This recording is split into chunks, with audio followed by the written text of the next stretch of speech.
द्यायचंय ना फक्त एवढं दे. तुझी छबी माझ्या नेत्रासमोरून कधी हलूच नाही. तू पाहिजे, मला तुझं काहीच नको. भगवान म्हणाले, उद्धव पुढचा ऐक. जेव्हा मी मथुरेत आलो, कंसाला मारलं, माझ्या सख्या आईला नमस्कार केला, तिला विचारलं, आई तुला काय पाहिजे बोल. जिच्या पुढ्यात मी होतो ना, त्या देवकीनं सांगितलं, कंसाने माझी जी 6 मुलं मारली, मला तेवढीच पाहिजे, दुसरं काहीच नको.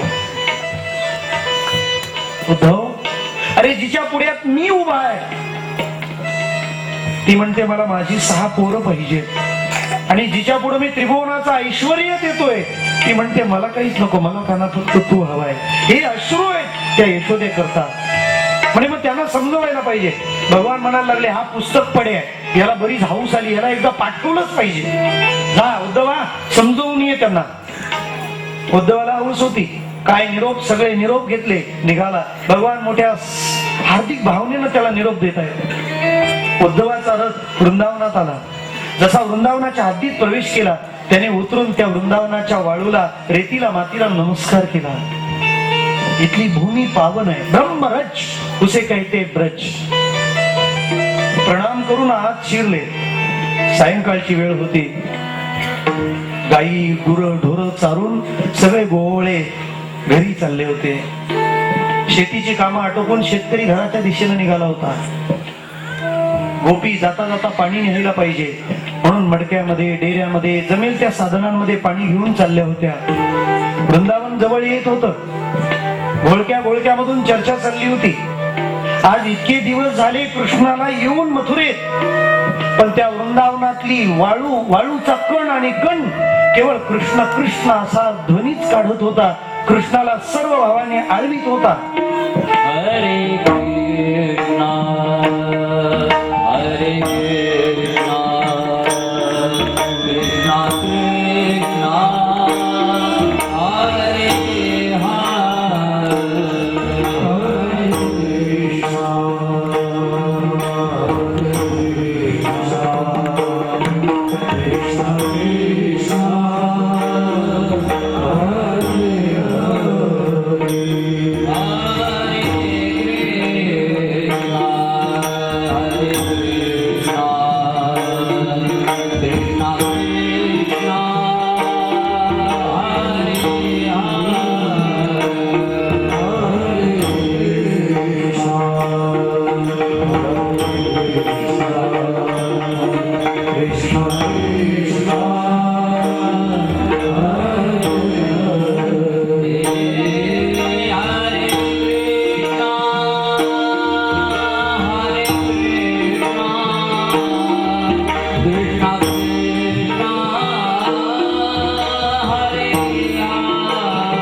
कृष्ण कृष्ण हरे हरे हरे राम राम राम हरे हरे. पूर्ण वृंदावन कृष्णमय होत. नंद यशोदांनी स्वागत केलं. गोप बालक कृष्णाबद्दलचा विचार करतात. तो आहे ना व्यवस्थित, त्याला वेळेच्या वेळी सगळं मिळतं ना, आमच्याशिवाय त्याला जगता आलं का? हा सांगायला लागला सर्वम खलविदम ब्रह्म. गोपी त्या उद्धवाला टोकून बोलतात. एक भुंगा तिथं फिरायला लागला. म्हणे हा भुंगा, हा पण काळा आणि तो पण काळाच आहे. ज्या फुलातला मकरंद सेवन करून झाला की त्या फुलाला सोडून जायचं, ते पुन्हा पाहायचंच नाही. आणि हा त्या भुंग्यासारखा गुंजारव करणारा हा कुणीतरी दूतच आला असावा. पहा, त्याच्या पायाला माझ्या सवतीच्या स्तनाचं चंदन लागलेलं ते याच्या पायाला लागलेलं आहे. बहुतेक हा तिकडूनच पाठवला गेला असावा, असं टोकून बोलतात. भ्रमर गीत आहे. सांगायला गेला होता की त्याच्याशिवाय तुम्हाला राहता आलं पाहिजे, तो सर्वत्र आहे, त्याचा कुठं अभाव नाही. गोपी म्हणतात आम्हाला त्याचा अभाव कधी जाणवलाच नाही, तो सतत आमच्या निकट आहे. राधाराणी तपस्येला बसल्या तर एका तत्ववेत्याने येऊन विचारलं, तुम्हाला तप करायची गरज काय? तुम्ही जेवायला बसल्या तर देव घास भरवतो, चालायला लागल्या तर रस्ता झाडतो, झोपल्या तर स्वप्नात येतो. कृष्ण एवढा सिद्ध आहे तुम्हाला? राधाराणी म्हणाल्या, चालायला लागले तर रस्ता झाडतो, जेवायला बसले तर घास भरवतो, झोपले तर स्वप्नात येतो. त्यांनी आता तरी माझा पिच्छा सोडावा म्हणून मी तप करायला बसले. समजलं? देव किती लाभला असेल त्यांना. उद्धवाला लक्षात आलं, ज्या व्याख्या आपण पाठ करून आलोय त्या व्याख्या ह्या जगतायत. गुरु बनायला आला होता, साष्टांग लुटांगण घातलं महाराज. जे प्रेम भगवंताने तुम्हाला दिलंय त्यातला एक अंश मला द्या. प्रेमाशिवाय हे जीवन शुष्क आहे, कोरड आहे. उद्धव त्या सगळ्या गोपींचं शिष्यत्वपत करतो. राधाराणी प्रमुख गुरु होता. सगळ्यांचा निरोप भगवंताला आणण्याकरता जेव्हा निघाले, एका गोपीने पत्र दिलं, द्या, कानाला द्या. देऊन झालं, 2 मिनिटात परत आली. ते हिसकावलं, फाडलं, दुसरं लिहून दिलं. उद्धव म्हणतात हे काय चाललंय? आधी तरी पत्रच होतं, नंतरही पत्र होतं. क्षणात विचार बदलावा की एक फाडून दुसरं द्यावं. हो म्हणे, आधीच्या पत्रात असं लिहिलं होतं, काना खूप दिवस झाले तुला पाहिलं नाही, डोळे भरून पाहावंसं वाटतं तुला, एकदा भेट कधीतरी, वेळ काढून ये. मग ते फाडून याच्यात काय लिहिलंय? याच्यात असं लिहिलंय की तू काही भेटायला येऊ नको, आहे तिथेच राहा, आम्हाला तुला बघायचं नाही. म्हणाले असं का? म्हणे उद्धव, प्रेमाची भाषा आहे, तुम्हाला नाही कळायची. म्हणे असं काय आहे?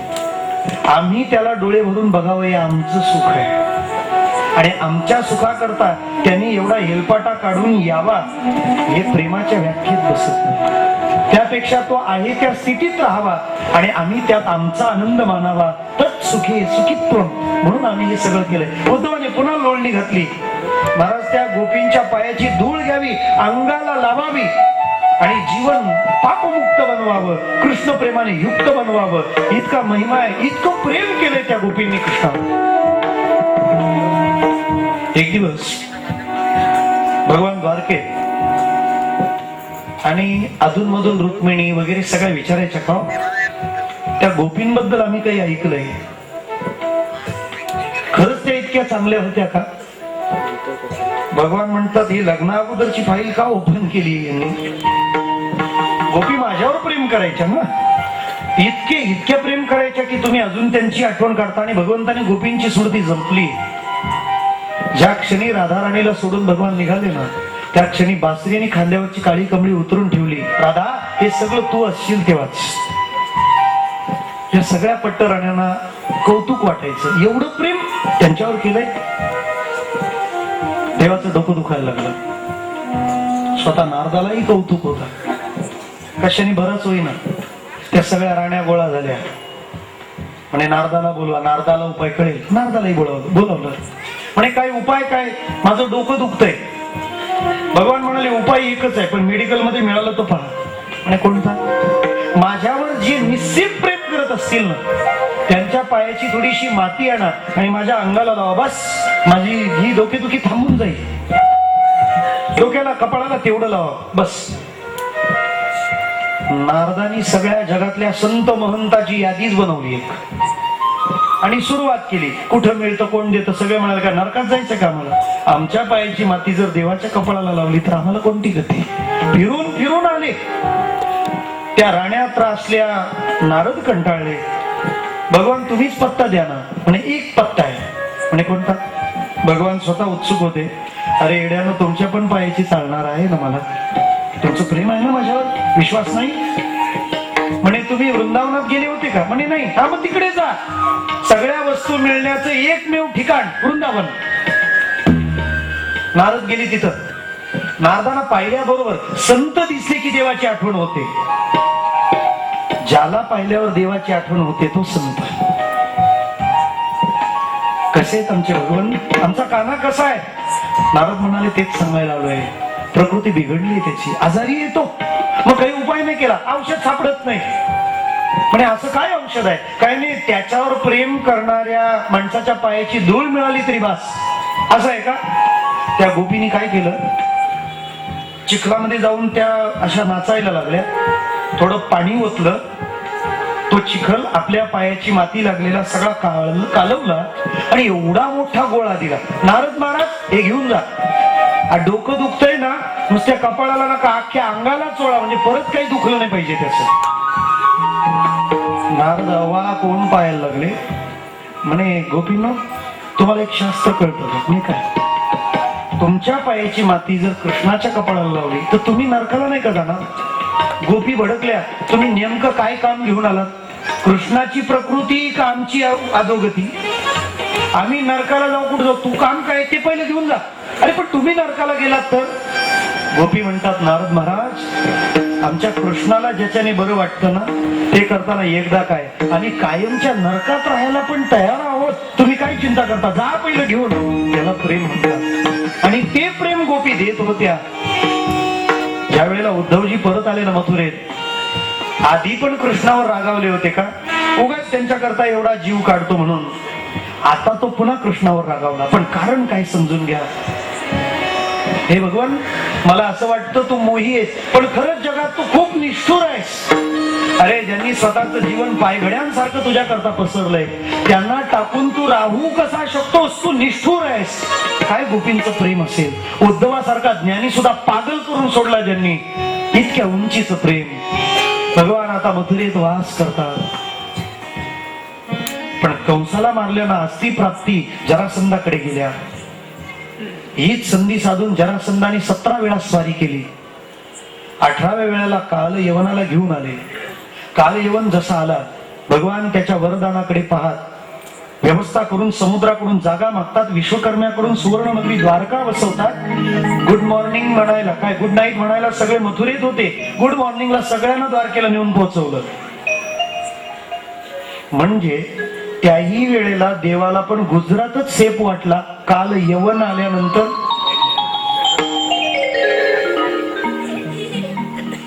गुजरातला गेले. भगवान द्वारका वसवतात. एकटी थांबले. समोरून आला जेव्हा काल यवन जवळ येऊ दिलं. जसा जवळ आला की भगवंताने तिथून पळ काढला. भगवान पळायला लागले. आजपर्यंत रणजित राय नावा विधान होतं भगवंताला. राजा रणछो राजा रणछो सबका भगवान का प्यारा नाम है.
दिलं. भगवान त्याचा आदर करतात. सुदैव ब्राह्मणाकरवी त्या प्रेमाचा स्वीकार करतात. सांगितलं की मी येणार, अंबा मातेच्या मंदिराजवळ दर्शनाच्या वेळ निमित्ताने तू यायचं, मी तिथून तुला हरण करणार. भगवान श्रीकृष्ण त्या परिपूर्ण भक्तीचं स्वतः येऊन हरण करतात. भक्ती पूर्ण विकसित झाली, तिला देवाकडे जावं लागत नाही, भगवंत तिला येऊन घेऊन जातो. असा हा सुंदर क्षण भगवान श्रीकृष्ण रुक्मिणीला वरतात, तिचं हरण करतात. त्याचं प्रत्यक्ष दर्शन आपल्याला होईल. तो भगवान आपल्याहीकडे यावा याकरता त्याला आळवावं लागतं. देवाची या चाडे आळवावे देवा, ओस देह भावा पाडून या. भगवंताला गायलं जाईल. तोपर्यंत भगवंत आणि रुक्मिणी आपल्या ह्या प्रत्यक्ष कथेत येऊन तो विवाह सोहळ्याचा आनंद आपल्याला प्रदान करतील. स्वामीना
बसून घ्या.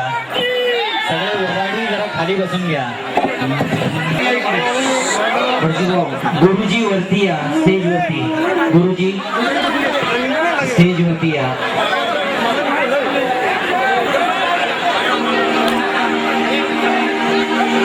वाजंत्र्यांचं आमच्या भान ठेवा. आमच्या वाजंत्र्यांचं भान ठेवा.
शांत बसा, सगळ्यांनी शांत बसून आरती घ्या. व्हायची अजून थोडी शांती. आरती व्हायची आहे. शांत बसून घ्या. कृपा करून खाली बसा सगळ्यांनी. कृपा करून खाली बसा.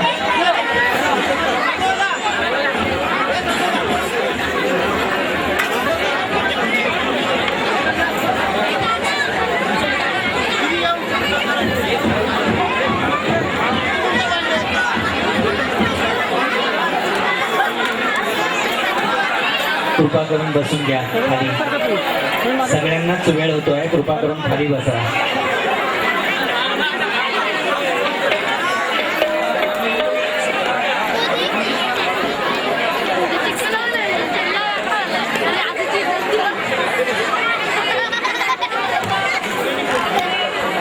जरा 5 मिनिटं सगळ्यांनी खाली बसा आणि शांत राहा.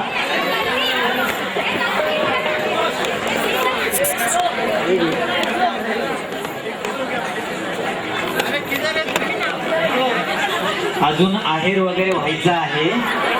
तुम्हालाच अधिक उशीर होत जाईल. थोडं शांत बसलात तर या सगळ्या गोष्टी होतील.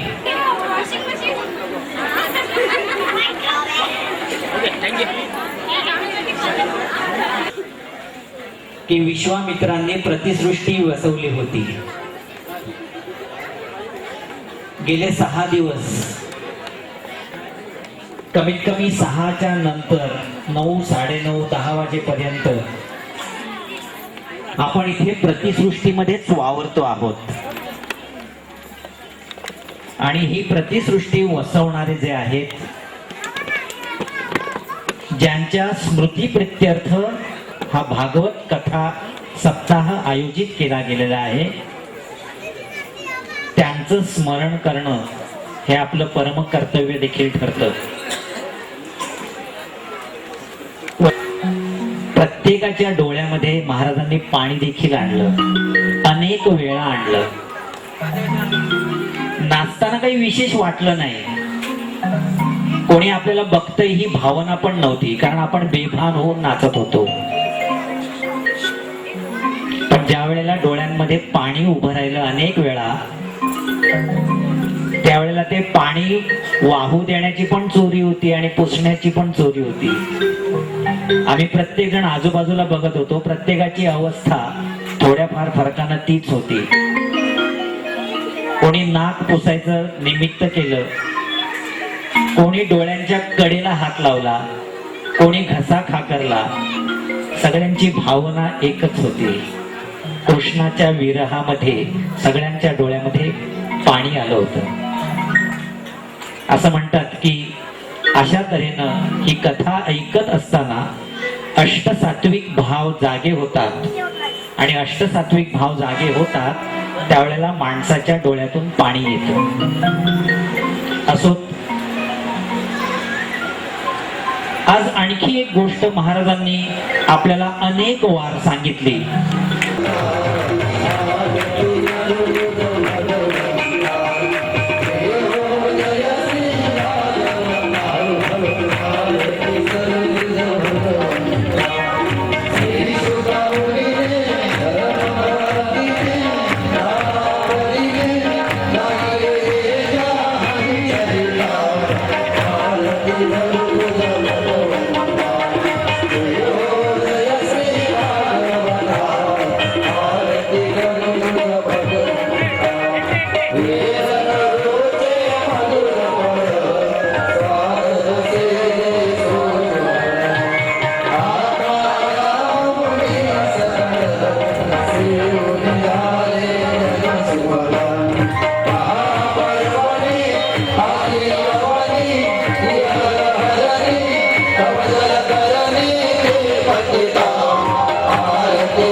Hare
मुखे म्हणा, हरी मुखे म्हणा, हरी मुखे म्हणा.